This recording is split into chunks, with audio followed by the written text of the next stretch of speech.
I am here to address a lot of the mistaken ideas around the royal stars, how they impact our lives, and how to actually work with them productively.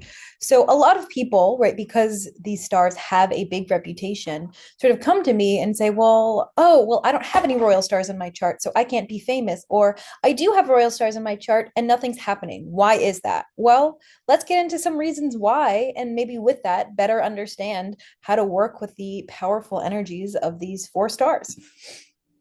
So, first up, you haven't put in the work. How many times have we heard about Nepo babies in a derogatory light? Not because they come with all of this privilege, but because they don't put in the work to actually deserve that privilege.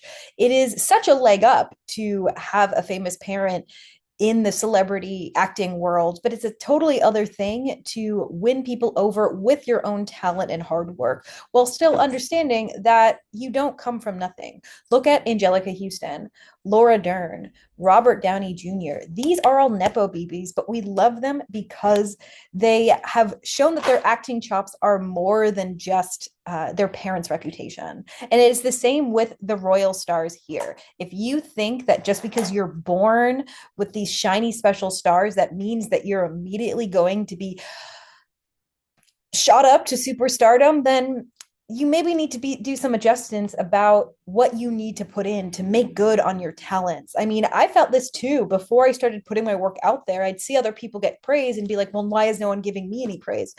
Well, because you haven't done anything in practice. You haven't taken the plunge to share yourself and your gifts and your accomplishments and your thoughts with the world. And it is only when I started to do that that the royal stars in my chart really began to pop off and pay dividends for me. Okay, next up, you misunderstand fame. So I was listening to this podcast. I was listening to a podcast episode the other day where Saeed Jones, an author and poet that I really love, basically described fame as a trauma.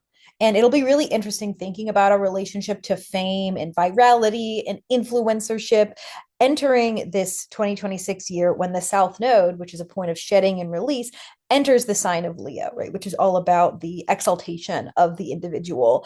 We see fame as something that empowers us. That means that the adoration other people feel for us translates into how we feel about ourselves, but that is not true. Fame is often a gilded cage and a prison, especially considering that eminence often happens behind the scenes. When you're hyper visible, you actually have less agency to act.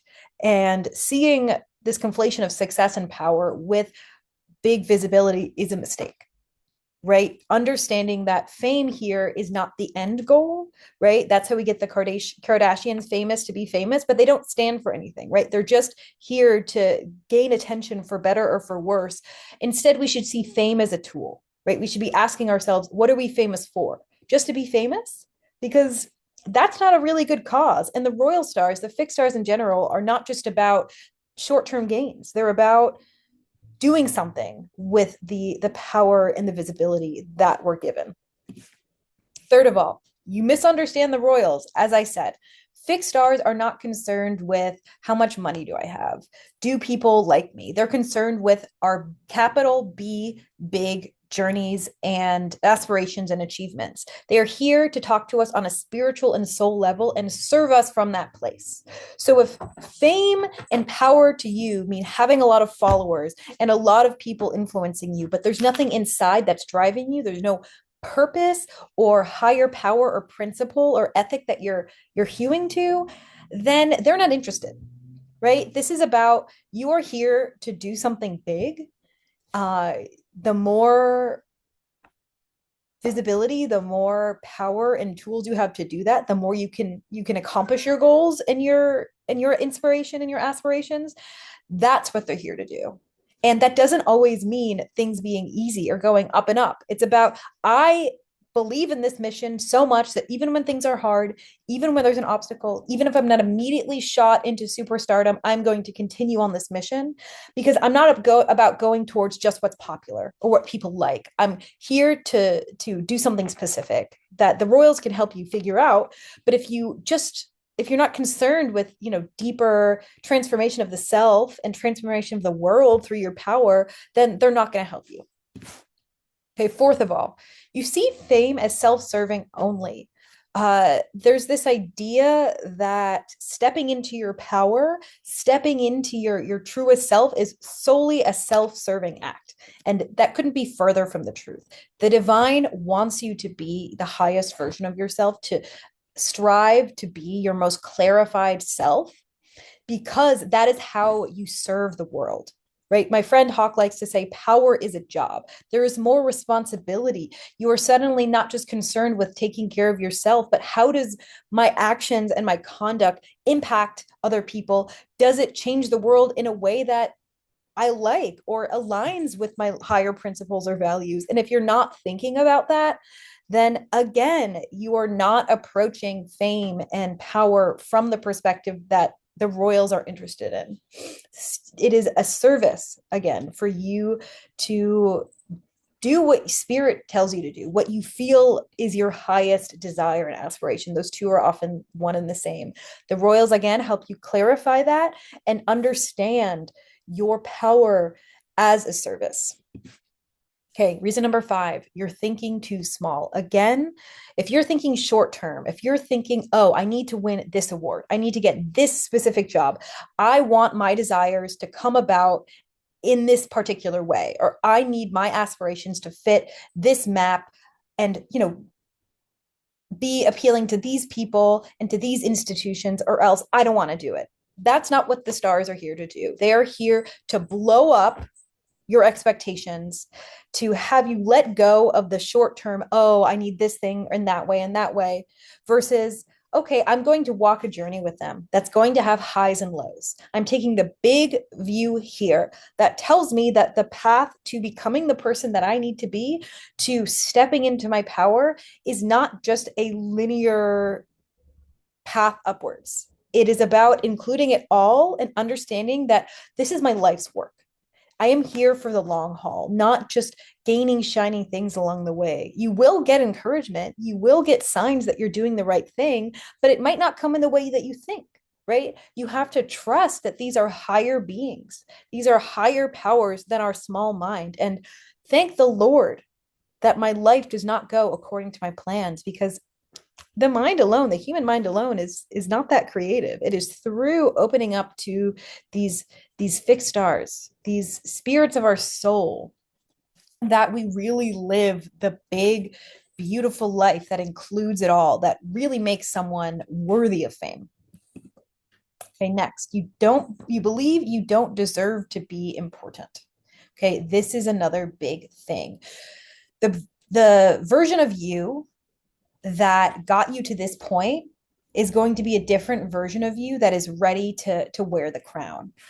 With that, there is always some sort of mourning. There's always a period of grief and shedding and inner work that requires us to shed the part of ourselves that thought small, that to keep us safe, to be like, oh, because that's another thing is stepping into power and visibility can feel dangerous to that version of the self that just was here to help you survive. And thank God for that part of ourselves. But we're here to do something bigger. We're here to take risks, to do things that feel dangerous. And that means really tending to the parts of ourselves that don't feel ready yet, right? Acknowledging that is going to have to be inner work to be able to hold the expanded version of ourselves who is not just thinking small, but who is really believing that you can change the world, and is also willing to take on the added responsibility and difficulty that comes with living a big life, right? This is not something that you level up and it's suddenly so easy and so fun and so shiny. It takes real work of, what self do I need to be? What do I need to believe? Right? Do you believe that you're worthy of this? Or do you think that fame is what's actually going to change you? You have to believe that you can be big, that you can be powerful, that you can be famous right now where you are, in order to actually have that be a reality. It is the inner that changes the outer, especially with the fixed stars, not the other way around. Reason number 7, your goals don't match what the royals can do. So there are 4 royal stars. and each of them has a different vibe and a different sort of goal and flavor to the success that they can bring, right? So Aldebaran, Eye of the Bull, is very much about changing the physical world. It's about how do you start your day? How do you schedule your day? Do you take care of your body? Do you create work beyond immediate gratification? Are you actually sharing that wealth, building a legacy that benefits you and your loved ones and your community? He's very material in that way, and he's very ethical as well. Are you keeping your bond and your words in relationship to the work you're here to do?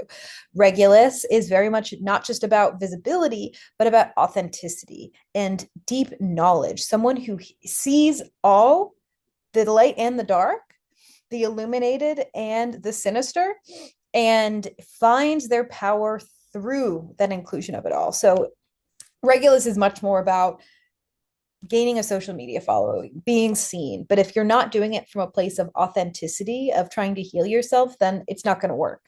And then et cetera, et cetera. You know, each one has a specific ethic and vibe. And if you are here to start a business in your local community, work with Aldebaran, right, instead of Fomalhaut, for example. So maybe you're barking up the wrong tree. Then finally, you aren't working with the royals yourself. This is such a big thing with the fixed stars. I think, especially because we can see the stars each night, right? They're always there for us to witness and to talk with. They need us, they want us to draw them down and to build relationships. You are not going to understand how to work with Regulus or Fomalhaut if you are just reading about them in a book. If it is just a theoretical up here knowledge, they need to be embodied, and you need to walk alongside them on their path. That means doing rituals with them, facing the directions that they rule, right? Aldebaran is of the east, for example, versus Antares is of the west. Are you engaging and inviting them into your daily practices, or doing things that align with their energy so you can actually experience them and have them directly shape your life? Yes, having them natally is going to mean you experience them in some way, but it is really the relationship with them that enhances and ensures that their knowledge and their wisdom is here to guide and to support you on your path to power. So I give you everything you need to practice with the royals, from theory, from understanding how they interact with the natal chart. I go through each of the royals and how they impact your planets and your angles in my first part of the lecture series. Second part is all about walking the path. It's all about giving you tons of different practices and points of entry so you can begin actually building rituals with them, so you can actually begin building relationships with them and have them impact your life. So you can find my full lecture series or just bundles for individual stars on my website, chloe-margarita.com, and get ready to step into the person you are always meant to be, regardless of if you have them in your chart. Anyone can practice with them. I have practiced with all four, even though I don't have natal connections to all of them, and I can attest they are powerful and they are life-changing.